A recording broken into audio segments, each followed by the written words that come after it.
Mathanggi numitni. Avethoi ngarang ahing chupa ama mamitu sungu isilu yadabani. Ahing thengna tumbani. Aduna ngasi mani mikap thorapku matamda pung 10 tagadawri.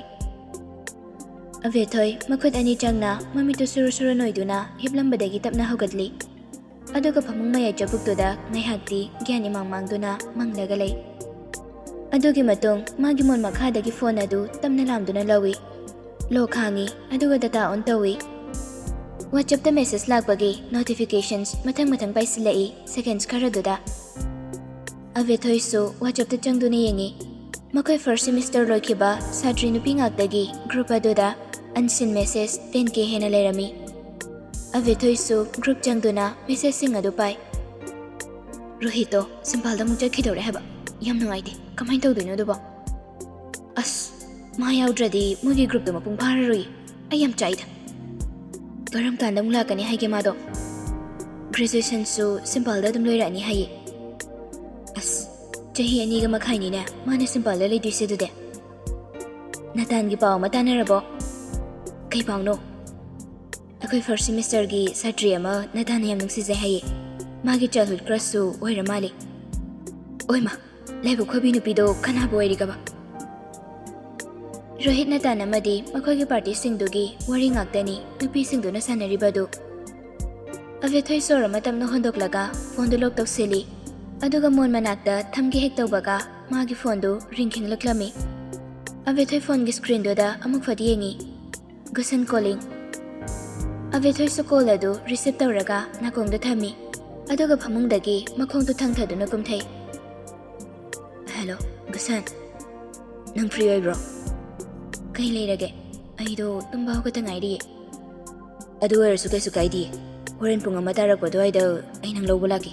Ivani coffee date ama chatseba. Yaidana. Avethoi ta sena chaningbadi faudre. Adubu Gusan namagidamak hiram khudingmakta lepiraga. Gusan na hirakpa wada mani yadaba oiradi. Gusan na warokini hainasu amuk khali. Avethoi tapna. Hoi, ado kuidi kuigumsiko. Aido yumda thabak su khara leibanina bera kaniba. Hoi, kasu kuiroi. Okay. Phare. Adudi school thamage ko. Hoi. Asamna call adu thamkhre. Avethoi su phone adu phamungda thanamlaga washroom da changkhre. Gusandu Avethoi ga coffee date ama chatkani haiduna mafi marol na setlaga Avethoi na leiriba yum madugi colony tamna laklami. Makhoi gi leirik machindu hek yorokpaga Avethoi na gate gi thoraklibadu Gusan na ure. Avethoi na su gate tingjilamlaga mamai lei thorakpada Gusan na leirak machilomda nokmi yamna harauna raga madalaklibadu urami. Gusan do Avethoi gi manakta khonglei thuna prabhup chansilai. Gusan na Aidi nang dress up da bularam khire ka khalure. Avethoi nokning dana nokfe tawraga aidi dress up da ba ka sukuidida. Lao jalase. Asamna ani do main road ta balambi do da wari sana dun laklami. Makhoi na main road yoram da adu da main road da gi thaujilakba black machu gi car ama makhoi ani gi nakal loina khamlaklami. Gusan ga Avethoi ga su thanglamba phangthang do khajik tap thai do na gari do chungna ni yengi. Thangnaba mikopta lukhoidu gari gi backseat ki thongdo hangduna tamna kumtharei. Aduga Gusan ga Avethoi ga da nokfe tawsili. Icha anibu kadai da chadoino. Avethoi ga Gusan ga do nokmi tawna lukhoi gi manakta changsili. Kaka ibani do asaibuk da som walking oina chatlaga coffee ama mamtha usena sumthoglai ini. Kaka di kadai chaloino. Aisu akhoi Rohit ki transfer tawbagi awatpa certificate khara lawrubani. Rohit to simple chatba haido soidrubo kaka. Lukhoi mamito phalap tawna Avethoi da yenglamlaga Gusan da muk nokmi hairaklami. Confirm tare. Graduation di simple la loisilhalage tawbani. Aduga master do na sida sum tawjarasano. Avethoi di hana wakhal wabagi mathakta amuke hena wakhal da wakhre. Rohit sita singna simpale chutki gadawre haibadu mikup sida muning singlakli. Makhut ani duna magi sling bag ki mari duda chena paisin duna mamai do khajik non thaduna tumina lepi. Magi maithong da tariba mami adu lukhoi amadi Gusan na ukhibada soidana chungna khini haiba khangi. Lukhoido amok makha tharaklami. Hojikna amok simple chatningdena ningai kanna tawrima. Mana ngamba yapoteda. Mapai gi mayokta lairakpada aina kari tawba ngamge haibado ma khangdra mali. Dusan makhutna amana lukhamgi masamdo nandana nokte yadagum noksinai. Hoi kaka. Rohit so ngang machamakti natabanina kaka hoigi apambado masu soidrang khangangani. Khangdrada gusan. Aigi chasi kamaina haina doinodo. Noigadi luna dinaba marupni. Noina su kari kari no khara wari watai tawraga mabu mukta gyan tahalo. Hoi kaka. Phare phare. Kaka su yumda changage ko. Ado akoigi abe thoise yum phawba phajana thinjanbirau ko. Hoi kaka. Lukhoi so mo gari gi back seat da kakhatkhi. Aduga driver duna gari do makhoi gi yum tamna thaukhre. Gusan so mamai khajik laiduna lukhoi gi gari na thauki badu yengduna lehawi. Adugi matong mamai do falai silaktuna abe thoi de yenglakpu matam dadi abe thoi do mamai lukthaduna tumin leptuna lairami. Abe thoi gi adu khongba matawduda gusan gi wakhal da su chingnaba amadi pokhandaba nate. Hojik waida maga harau harau wari sanaramba mana Rohit na simbalar chatpagi maramda lukhoi na wahi khara hairamba adudagi hongkhiba abe thoi gi matawadu gusan sengna chingnadaba ngamuktre. Abe thoi na Rohit pu thamoi yauna nungsikrabra haiba wahang asi gusan mapukningda matomda hangjaba haurakli. Gusan tamna kauraklami. Abe thoi. Abe thoi su gusan lomda mamaido ansinduna fadiyengi aduga nokta yadagum nokfei tawi. Tasengna magi minoktu force tawraga thorakpa minokni haibasu gusan na khangbani. Gusan yamna khangning na hanglaklami. Nang kaidawrage? Abe thoi makokto fet fet anira khairaga. Kesuk tawdiye. Coffee date haibado chalaslaw matam thengthrani. Ase haiduna abe thoi do gusan da hana yenglamda mana mang tharaga phatchatpa haukhre. Gusan su abe thoi bachungna na yenghauri. Nungthilgi pung mari muktarakpa dwaida abe thoi do masai tan thana maithonga do imuk maksina getlomdagi changlaklami. Geto amuk tamna manungdagi lonsilamlaga mamai laithorakpada Rohit na makhut ani do makhwang metuna mangonda khana sawni yenglaga sumangdagi getlom taba lambidoda mangondagi khajik chathogla lebliba du ure. Rohit ke sawu sakphamdoda abe thoi swai laubani. Mara lairabi misak amagom pakhatba phaurakpani mikupsida. Abe thoi matildo amurak butya thaduna Rohita falap yengduna makhongdu tabli thangduna chunglaklami. Rohit su wahi muphawbudi haide. Abe thoi dadi yamna sawni yengi. Abe thoi na chalibadu da su khamluba tawde. Abe thoi na magi mapalan thokduna khongthang ani ahum hek thangbaga Rohit do mamai falai thokduna abe thoi gi tunglomdagi hairaklami. Ngai khonang. Abe thoi chaplepi. Aduga mamai do tapna laithokduna Rohit de yenglaklami. Latli dauna khumlaklami. Kai haige. Rohit da prap abe thoi gi manakti changsili.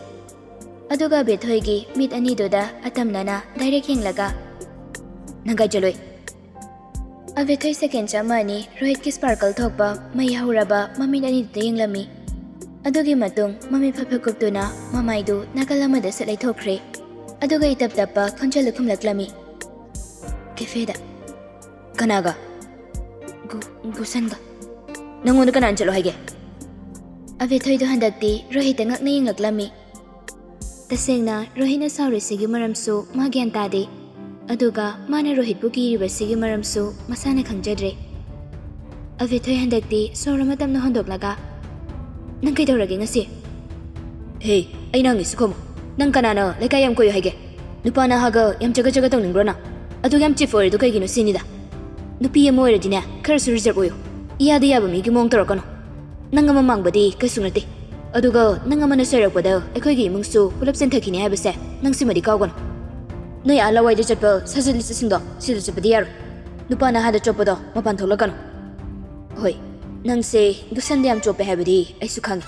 Ado khakna chupumgani habidudi ai su khangudre. Wado hairaga Rohit chinbal na machin khalap tawna abe thoi doi sidana yengi. Rohit ke sigomba wangang sida moire abe thoi na propok chakpasi. Gusan si magaluna tinaba maramni khangna Rohitna gusan makhoi anida yengleba mityengdu ma sungai yaningdre. Avethoi mikop kharadi Rohit ki asagu mataw aduda akiba poklurabasu Rohitna ngangliba wangang sangang sing aduda akiba kadu swai mangki. Avethoi do khonjal khidang wangkhatna khumlaklami. Nangna khalibo khaldo anari gusan se aigi marupni. Nangna nupi amada amuk jaga tawba dumaina gusani tawde khangbra. Nasana fatabali chachatlaga mipum khudimak loina phalamai habagi wakhaldo adu thado. Rohit chinbana makhajik chinkhatuna. Nangna aise gusan se yamna lemba saduni siro. Nang gusan gi asingwa sa khangaba.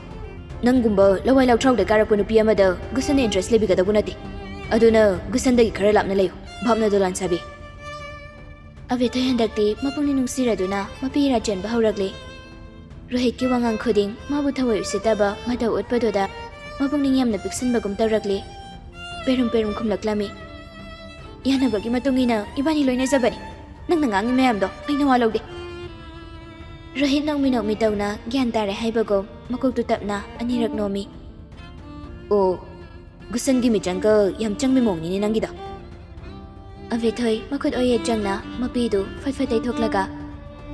Nangna do pana biyo haidi. Aina tawba thabakta nangna nakhuting jilakano. Aduga nangna ngangiba wangang sangang singdusu karhen mali. Aise lawai nupi wajarasu. Atuk yamna chipoiba nupa amadasu jaga tawba nupi nati. Ase hairamduna Avethoi do mamai hutlai thoklaga yumlomda grong changki. Magi room da karaktuna phamung machidoda makhong yanthaduna sauna phami. Rohit ki wahi khonda doda I haigatana kabani. Mabu yamna chifoiba iyadiyaba misakamagom Rohit nanganglakpa doda masu phathaba ngamdabani. Avethoi machinda sauragnana murum soli. Magumba mana aingona duman ngangba yabro.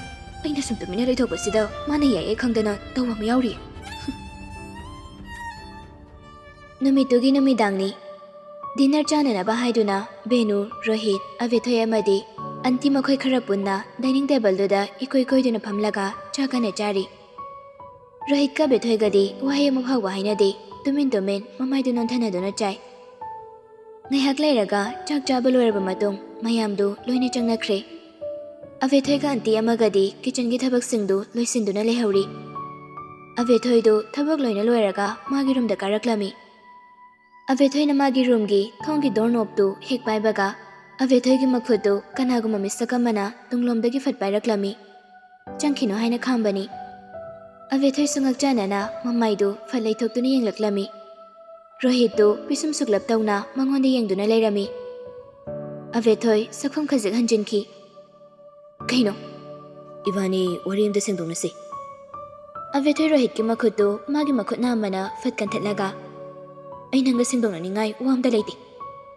Rohit mamitam no isilaga sorama sang no hondoi. Avethoi ay lalebasi. Avethoi wangangdi Rohit amuni yengi. Rohit amok soiraklami. Ay soikrabasi. Masaygido ay singna soikre. Masaygido gi maramgi waragadi ay kaiso kaininga leiti. Nangna kaningba khalo. Asi hairamduna Avethoi mamaidu hutlaiduna magi roomdoda probab changki. Rohit so uhai maphaw bahai bangamda leptuna lehawi mafam aduda. Luvi International Airport 8:30 am. Rohit do VIP lounge da phamduna leiri. Magi nakal dasu maga simpal da chapminagadaba chahi miyai jalaba nupa makhoi mari ni leiri badu. Isam samna Rohit ki bodyguard ngakdani. Rohit magi makhuda pairiba phone aduda munni yengi. Avethoi gi mafamdagi aroibo aina wahai amadi taningbani. Call natragasu message ta wahai khara hairakadra haina khanbani. Pumnamaktu asadamak oiduna tokle. Avethoi na wahai ama phawba hairakdre magi chatlamdai mikupsida. Rohit masado langtaknaba helai. Avethoi da call toksira haina khali. Adu sungamde mana ngangkhiba wangang aduna. Avethoi na amuk tathi chairakadra pakhatli. Rohit upai laitre. Ma upai amada laitre. Somdana kamdauri. Avethoi do magi roomda magi phamangdoda tofakta sinduna phami. Makhutasu magi phone do pairi. Rohit na call tawrakpa ngairi. Rohit na mangonda waraudra habadu ma khangningbani. Adubu call tawraktre. Rohit na mafamda wahai ama phawba hairamdre. ꯐꯣꯟꯗꯨꯗ ꯌꯦꯡꯅ ꯑꯕꯦꯊꯣꯏ ꯃꯄꯤ ꯇꯥꯕ ꯍꯧꯔꯛꯂꯦ꯫ ꯔꯣꯍꯤꯠꯄꯨ ꯅꯨꯡꯁꯤꯕ ꯍꯦꯟꯃꯟꯕꯅ ꯃꯥ ꯀꯞꯄꯅꯤ꯫ ꯔꯣꯍꯤꯠꯇ ꯋꯥꯍꯩ ꯑꯃ ꯍꯥꯏꯕꯒꯤ ꯄꯥꯡꯒꯜ ꯂꯩꯇ꯭ꯔꯦ ꯍꯥꯏꯅ ꯃꯥ ꯆꯥꯛꯄꯅꯤ꯫ ꯀꯞꯅ ꯀꯞꯅꯁꯨ ꯐꯣꯟꯗꯨꯗ ꯃꯤꯠꯌꯦꯡ ꯊꯝꯃꯤ, ꯐꯣꯟꯒꯤ ꯁꯀ꯭ꯔꯤꯟ ꯑꯗꯨ ꯉꯥꯜꯂꯛꯀꯗ꯭ꯔꯥ ꯈꯟꯅ꯫ ꯃꯤꯅꯠꯁꯇꯤ ꯑꯁꯨꯝ ꯍꯧꯖꯤꯟꯈꯤ, ꯐꯅꯗꯤ ꯀꯨꯏꯔꯛꯂꯦ꯫ ꯀꯣꯜ ꯂꯥꯛꯄ ꯀꯧꯕ ꯂꯩꯇ꯭ꯔꯕꯗꯨꯗ ꯑꯕꯦꯊꯣꯏꯗꯨ ꯍꯤꯛ ꯍꯤꯛ ꯂꯥꯎꯅ ꯀꯞꯊꯣꯔꯛꯂꯦ꯫ ꯍꯤꯡꯆꯥꯕ, ꯃꯤꯐꯠꯇ, ꯃꯤ ꯈꯪꯕ ꯃꯁꯛ ꯈꯪꯗꯕ ꯃꯤꯑꯣꯠꯄ, ꯅꯪ ꯊꯦꯡꯅꯔꯨꯕꯅ ꯑꯩꯅ ꯑꯁꯨꯝꯅ ꯋꯥꯔꯤꯅꯤ꯫ ꯑꯩꯒꯤ ꯊꯃꯣꯏꯁꯤꯗ ꯑꯣꯠꯀꯗꯕ ꯂꯩꯔꯗꯤ ꯀꯩꯒꯤ ꯅꯪꯕꯨ ꯅꯨꯡꯁꯤꯕ ꯐꯥꯎꯍꯜꯂꯝꯃꯤꯅꯣ? ꯅꯪ ꯅꯕꯨꯛ ꯌꯥꯝ ꯐꯠꯇꯤꯌꯦ꯫ ꯑꯩꯉꯣꯟꯗ ꯅꯪꯅ ꯑꯗꯨꯝ ꯊꯤꯅ ꯆꯠꯆꯩ, ꯅꯪꯗꯤ ꯑꯩꯉꯣꯟꯗꯁꯨ ꯑꯗꯨꯝ ꯂꯥꯟꯅ ꯈꯟꯕꯤ꯫ ꯅꯪꯅ ꯊꯤꯅ ꯆꯩꯕꯤꯔꯤꯕ, ꯂꯥꯟꯅ ꯈꯟꯕꯤꯔꯤꯕ ꯑꯩꯍꯥꯛꯁꯦ ꯅꯪꯕꯨ ꯈ꯭ꯋꯥꯏꯗꯒꯤ ꯅꯨꯡꯁꯤꯖꯕ ꯃꯤꯁꯛꯅꯤ ꯍꯥꯏꯕ ꯅꯪꯅ ꯈꯪꯗ꯭ꯔꯤꯁꯤ ꯀꯩꯒꯤꯅꯣ? ꯅꯪꯕꯨ ꯃꯤꯠ ꯊꯪꯕ꯭ꯔꯣ? ꯑꯩꯒꯤ ꯅꯨꯡꯁꯤꯕꯁꯦ ꯅꯪ ꯂꯧꯕꯤꯗ꯭ꯔꯤꯁꯤ ꯀꯩꯒꯤꯅꯣ?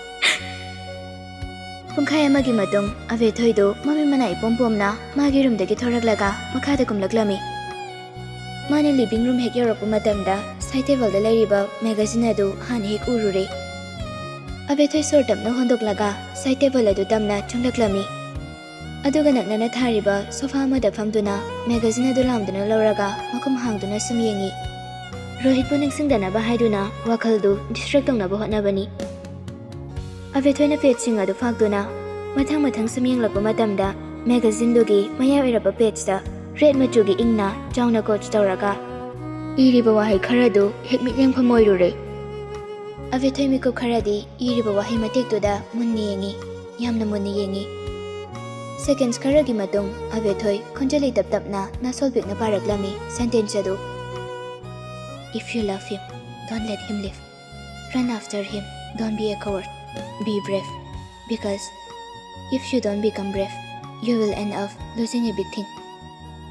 ꯏꯔꯝꯂꯤꯕ ꯋꯥꯍꯩ ꯃꯇꯦꯛꯇꯨ ꯑꯕꯦꯊꯣꯏꯒꯤ ꯃꯀꯣꯛꯇꯨꯗ ꯆꯨꯗꯨꯅ ꯂꯩꯈ꯭ꯔꯦ꯫ ꯄꯥꯡꯒꯜ ꯑꯃ ꯍꯥꯞꯄꯒꯨꯝ ꯇꯧꯔꯛꯂꯦ꯫ ꯄꯣꯠ ꯑꯃ ꯄꯥꯝꯂꯕꯗꯤ ꯃꯥ ꯊꯧꯅꯥ ꯐꯕꯤ ꯑꯣꯏꯕ ꯇꯥꯏ꯫ ꯃꯤꯀꯤ ꯊꯤ ꯑꯣꯏꯗꯨꯅ ꯃꯥꯅ ꯆꯦꯜꯂꯕꯗꯤ ꯄꯥꯝꯖꯔꯤꯕ ꯄꯣꯠ ꯑꯗꯨ ꯃꯥꯒꯤ ꯑꯣꯏꯕ ꯐꯪꯂꯣꯏ ꯈꯪꯂꯛꯂꯦ꯫ ꯊꯧꯅꯥ ꯐꯕꯤ ꯑꯣꯏꯒꯦ ꯅꯤꯡꯂꯛꯂꯦ꯫ ꯔꯣꯍꯤꯠꯄꯨ ꯆꯠꯈꯤꯅꯨ ꯍꯥꯏꯅ ꯈꯥꯝꯂꯒꯦ ꯅꯤꯡꯂꯦ ꯃꯤꯀꯨꯞꯁꯤꯗ꯫ ꯑꯀꯤꯕ ꯑꯃꯠꯇ ꯂꯩꯔꯛꯇ꯭ꯔꯦ, ꯅꯨꯡꯁꯤꯕꯅ ꯄꯥꯡꯒꯜ ꯑꯣꯏꯔꯛꯂꯦ꯫ ꯑꯕꯦꯊꯣꯏ ꯃꯈꯨꯠꯅ ꯄꯥꯏꯔꯤꯕ ꯃꯦꯒꯥꯖꯤꯟꯗꯨ ꯁꯥꯏꯠ ꯇꯦꯕꯜꯗꯨꯗ ꯐꯠ ꯊꯝꯈꯤ꯫ ꯑꯗꯨꯒ ꯃꯥꯁꯨ ꯁꯣꯐꯥꯗꯒꯤ ꯍꯧꯒꯗꯨꯅ ꯁ꯭ꯇꯦꯔꯀꯦꯁ ꯇꯝꯅ ꯊꯨꯅ ꯆꯠꯈꯤ꯫ ꯑꯗꯨꯒ ꯃꯥꯒꯤ ꯔꯨꯝꯗ ꯆꯪꯂꯛꯂꯦ꯫ ꯀꯄꯣꯔꯗꯨ ꯐꯠ ꯍꯥꯡꯗꯨꯅ ꯁ꯭ꯂꯤꯡ ꯕꯦꯒ ꯑꯃ ꯂꯧꯊꯣꯛꯂꯒ ꯃꯥꯒꯤ ꯐꯣꯟꯗꯨꯁꯨ ꯕꯦꯒꯇꯨꯗ ꯍꯥꯞꯆꯤꯜꯂꯤ꯫ ꯑꯗꯨꯒ ꯍꯥꯊꯨ ꯇꯧꯅ ꯃꯥꯒꯤ ꯔꯨꯝꯗꯒꯤ ꯃꯈꯥꯗ ꯀꯨꯝꯊꯔꯛꯇꯨꯅ ꯌꯨꯝꯗꯨꯗꯒꯤ ꯆꯦꯟꯊꯣꯔꯛꯂꯦ꯫ ꯑꯕꯦꯊꯣꯏꯗꯨ ꯈꯣꯡꯂꯩ ꯊꯨꯅ ꯆꯦꯜꯂꯛꯄꯅ ꯃꯤꯅꯠ 1-2ꯒꯤ ꯃꯅꯨꯡꯗ ꯃꯦꯟ ꯔꯣꯗ ꯌꯧꯔꯛꯂꯦ꯫ ꯇꯦꯛꯁꯤ ꯑꯃ ꯈꯥꯝꯗꯨꯅ ꯂꯨꯕꯦ ꯏꯟꯇꯔꯅꯦꯁꯅꯦꯜ ꯑꯦꯌꯔꯄꯣꯔꯠ ꯇꯝꯅ ꯂꯥꯛꯂꯦ꯫ 15 ꯃꯤꯅꯠꯁꯃꯨꯛꯀꯤ ꯃꯇꯨꯡꯗ ꯑꯕꯦꯊꯣꯏꯁꯨ ꯑꯦꯌꯔꯄꯣꯔꯠ ꯌꯧꯔꯗꯨꯅ ꯇꯦꯛꯁꯤꯒꯤ ꯚꯔꯥ ꯄꯤꯊꯣꯛꯂꯝꯂꯦ꯫ ꯑꯗꯨꯒ ꯑꯦꯌꯔꯄꯣꯔꯠ ꯃꯅꯨꯡꯗ ꯆꯪꯁꯤꯜꯂꯛꯂꯦ꯫ ꯔꯣꯍꯤꯠ ꯆꯠꯂꯝꯂꯗ꯭ꯔꯥ ꯍꯥꯏꯕꯁꯤꯒꯤ ꯋꯥꯈꯜꯗ ꯃꯁꯥꯗꯨ ꯊꯀꯠꯈ꯭ꯔꯦ꯫ ꯁꯣꯔ ꯐꯥꯎꯕ ꯆꯅꯤꯡ ꯇꯥꯅ ꯍꯣꯟꯕ ꯉꯝꯗ꯭ꯔꯦ ꯃꯥ꯫ ꯑꯃꯨꯛ ꯐꯥꯎꯕ ꯑꯦꯌꯔꯄꯣꯔꯠꯇ ꯂꯥꯛꯄ ꯃꯤꯁꯛ ꯅꯠꯇ꯭ꯔꯤ꯫ ꯑꯗꯨꯅ ꯀꯔꯣꯝꯗ ꯆꯠꯂꯒ ꯔꯣꯍꯤꯠ ꯂꯩꯔꯝꯒꯅꯤ ꯍꯥꯏꯕꯁꯨ ꯃꯥꯅ ꯈꯪꯕ ꯅꯠꯇꯦ꯫ ꯃꯈꯨꯠ ꯑꯅꯤꯗꯨꯅ ꯁ꯭ꯂꯤꯡ ꯕꯦꯒꯀꯤ ꯃꯔꯤꯗ ꯖꯦꯖꯦꯠ ꯄꯥꯏꯁꯤꯟꯅꯗꯨꯅ ꯃꯃꯥꯏꯗꯨ ꯀꯣꯏꯂꯤ ꯂꯩꯗꯨꯅ ꯃꯤꯌꯥꯝ ꯇꯤꯟꯕ ꯃꯔꯛꯇꯨꯗ ꯑꯃꯨꯛ ꯊꯤꯔꯛꯂꯝꯃꯤ ꯔꯣꯍꯤꯠꯄꯨ ꯂꯩꯕ꯭ꯔꯥ ꯍꯥꯏꯅ꯫ ꯀꯣꯟꯅꯊꯪꯗ ꯗꯤꯄꯥꯔꯆꯔ ꯍꯥꯏꯅ ꯆꯥꯎꯅ ꯊꯥꯔꯒ ꯂꯩꯔꯤꯕ ꯃꯐꯝ ꯑꯗꯨ ꯎꯔꯛꯄꯗꯒꯤ ꯃꯐꯝ ꯑꯗꯨꯗ ꯈꯣꯡꯂꯩ ꯊꯨꯅ ꯆꯦꯟꯁꯤꯜꯂꯤ꯫ ꯁꯣꯝꯗꯁꯨ ꯔꯣꯍꯤꯠꯇꯨ ꯍꯧꯖꯤꯛ ꯐꯥꯎꯕ VIP ꯂꯣꯟꯁꯇ ꯐꯝꯂꯒ ꯃꯈꯨꯠ ꯌꯦꯠꯇ ꯄꯥꯏꯔꯤꯕ ꯐꯣꯟ ꯑꯗꯨꯗ ꯃꯤꯀꯨꯞ ꯑꯃ ꯐꯥꯎꯕ ꯆꯣꯏꯊꯣꯛꯇ ꯃꯨꯟꯅ ꯌꯦꯡꯉꯤ꯫ ꯍꯧꯖꯤꯛ ꯐꯥꯎꯕ ꯑꯕꯦꯊꯣꯏꯒꯤ ꯃꯋꯥ ꯃꯄꯥꯎ ꯇꯥꯅꯕ ꯉꯥꯏꯔꯤ꯫ ꯇꯟꯖꯥꯗꯨꯗ ꯀꯣꯠ ꯁꯨꯠ ꯇꯥꯏ ꯇꯧꯕ ꯃꯁꯥ ꯅꯥꯟꯕ ꯆꯍꯤ ꯃꯤꯌꯥꯏ ꯆꯜꯂꯕ ꯅꯨꯄꯥ ꯑꯃ ꯔꯣꯍꯤꯠꯅ ꯐꯝꯂꯤꯕ ꯑꯗꯨꯒꯤ ꯃꯅꯥꯛꯇ ꯆꯪꯁꯤꯜꯂꯛꯇꯨꯅ ꯔꯣꯍꯤꯠꯀꯤ ꯃꯃꯥꯡꯗ ꯂꯦꯞꯄꯤ꯫ ꯊꯣꯏꯕ, ꯑꯩꯈꯣꯏꯒꯤ ꯄ꯭ꯂꯦꯟꯗꯨ ꯃꯐꯝꯁꯤꯗ ꯊꯨꯡꯂꯔꯦꯅꯦ꯫ ꯔꯣꯍꯤꯠ ꯃꯃꯤꯠ ꯇꯞꯅ ꯎꯏꯁꯤꯟꯗꯨꯅ ꯁꯣꯔ ꯑꯃ ꯁꯥꯡꯅ ꯍꯣꯟꯗꯣꯛꯏ꯫ ꯑꯗꯨꯒ ꯃꯃꯤꯠꯇꯨ ꯑꯃꯨꯛ ꯄꯥꯡꯗꯨꯅ ꯃꯃꯥꯏ ꯇꯞꯅ ꯅꯣꯟꯈꯠꯂꯒ ꯅꯨꯄꯥꯗꯨꯗ ꯌꯦꯡꯂꯛꯂꯝꯃꯤ꯫ 5 ꯃꯤꯅꯠꯁꯀꯤ ꯃꯅꯨꯡꯗ ꯑꯩ ꯆꯪꯅꯕ ꯇꯧꯔꯒꯦ꯫ ꯑꯗꯨꯗꯤ ꯆꯦꯛ ꯏꯟ ꯇꯧꯐꯝꯗ ꯑꯩꯈꯣꯏ ꯉꯥꯏꯗꯨꯅ ꯂꯩꯔꯝꯂꯒꯦ꯫ ꯔꯣꯍꯤꯠ ꯀꯔꯤꯁꯨ ꯈꯨꯝꯂꯛꯇ꯭ꯔꯦ꯫ ꯃꯃꯥꯏ ꯑꯃꯨꯛ ꯅꯣꯟꯊꯗꯨꯅ ꯐꯣꯟ ꯑꯗꯨꯗ ꯍꯥꯟꯅꯒꯨꯝ ꯌꯦꯡꯂꯒ ꯂꯩꯈ꯭ꯔꯦ꯫ ꯅꯨꯄꯥꯗꯨꯁꯨ ꯔꯣꯍꯤꯠꯀꯤ ꯃꯇꯧꯗꯨꯗ ꯒ꯭ꯌꯥꯟ ꯈꯔ ꯇꯥꯔꯗꯨꯅ ꯍꯣꯏ ꯃꯥꯏ ꯍꯥꯏꯔꯝꯗ ꯃꯐꯝ ꯑꯗꯨꯗꯒꯤ ꯆꯠꯈ꯭ꯔꯦ ꯒꯝ ꯂꯥꯎꯅ꯫ ꯔꯣꯍꯤꯠ ꯃꯥꯒꯤ ꯂꯣꯛ ꯁꯀ꯭ꯔꯤꯟꯒꯤ ꯋꯥꯜꯄꯦꯄꯔ ꯑꯣꯏꯔꯤꯕ ꯑꯕꯦꯊꯣꯏꯒꯤ ꯐꯣꯇꯣ ꯑꯗꯨꯗ ꯅꯨꯡꯁꯤꯅ ꯌꯦꯡꯉꯤ꯫ ꯑꯕꯦꯊꯣꯏꯅ ꯀꯇꯟ ꯀꯦꯟꯗꯤ ꯑꯃ ꯅꯣꯛꯃꯤ ꯇꯧꯅ ꯆꯥꯔꯤꯉꯩꯗ ꯅꯝꯕ ꯐꯣꯇꯣꯅꯤ꯫ ꯔꯣꯍꯤꯠꯀ ꯑꯕꯦꯊꯣꯏꯒꯅ ꯂꯣꯇꯤ ꯋꯥꯔꯜ ꯆꯠꯄꯗ ꯔꯣꯍꯤꯠꯅ ꯂꯣꯟꯅ ꯀꯥꯞꯍꯧꯕ ꯐꯣꯇꯣꯅꯤ꯫ Rohit photo aduda yamna pamujana yenglaga machina tamna soli. Matam khara aibu ngairamo. Nangse aigi soidu noidoini. Atei kanadasu nangi thamoido pitoklamganuko. Ase haiduna Rohitu phone adu machin mayada thangjinduna Avethoi photo aduda yamna nungsina amuktang chuppi. Aduga roiboina Avethoi wallpaper aduda momon tauna yenglamlaga Rohit hamlambadagi hogatli. Aduga phone du magi khungrogi pocket duda hapchilaga ngasai gi nupaduna chatkhiba domda Rohit sulakli. Magi matungdana magi bodyguards kara civil dress da Rohit ki matung arab chatli. Magi luggage sing adu induna. Asumna Rohitu mana tonggadaba plane adugi entrance lomda laglami. Check in na chingba togadaba sing loina loraba matu makhoi group do elevator lairiba domda lakli. Rohitu masai tan thana elevator duda makhong thangjili. Aduga elevator manung changlaga mamai leithorakpada Avethoi na laptakna chalakliba adu Rohit na mapahekjana na urure. Avethoi masado humanga na pikarabani. Sor thabet hona chalaklaga Rohit na tongliba elevator adugi wangmada entrance manakta leblaga sor sana honthaduna Rohit mi yeng thamlaklami. Rohiti haraubagi pankhei lekhidre. Avethoi gi masakuraga masada leitadaba charangnaba warauba nungaitaba phawramba mayamadu khudakta soimangkhibagum tawraklami. Avethoi gi manakta probab chensinjuna Avethoi bu mathada chena kondona thamningba phoklakpani mikupsida. Rohit na elevator dagi thoke haina makhongdu namhek thangba haubaga tunglomdagi kanagumba amana Rohit ki makhud yeki khudang adu phatphaki chatpa yaroi haina athingba pirakpani. Rohitu maithong suksukna magi nakalda phating thoklui. Ure nupa amana magi makhud phariba du Rohit ngakchana ni yengi nupa duda. Thoiba mafam sida mini yengba nungaridaba thabak tawganu. Mase nangi girlfriend ni haiba masakhange isu. Nangsu nongmadi soidana mafam sida halakini. Kaigomba mana nangbu asengwa nungsibo ramlabadi nangbu mana ngairamgani. Rohit mikup khara nupa duda yenglaba matung sor masang no hondoklaga Avethoi ni lepliba domda yenglaklami. Rohitu mapungningda khali. Nangai bungairamuko. Thamoi chetpi oiramuko. Avethoi gi pitana thallaba mit aniduna mangonda warongna yenglakliba du Rohit mana khangli. Avethoi bu comfort bi boina Rohitu magul leiba yamna tangba minokama Avethoi da noklami Rohit na. Adogi matung elevator du su tamna thingjinkre. Avethoi handakti makhud yetuna thamoi mapada thamlaga leimai duda khuruk khudakunduna famthei. Mamituna elevator mathakta kakhiba domda yenglaga khonjal adu khajik phajina yamna wana kapi. Rohit nang chakhinu Rohit.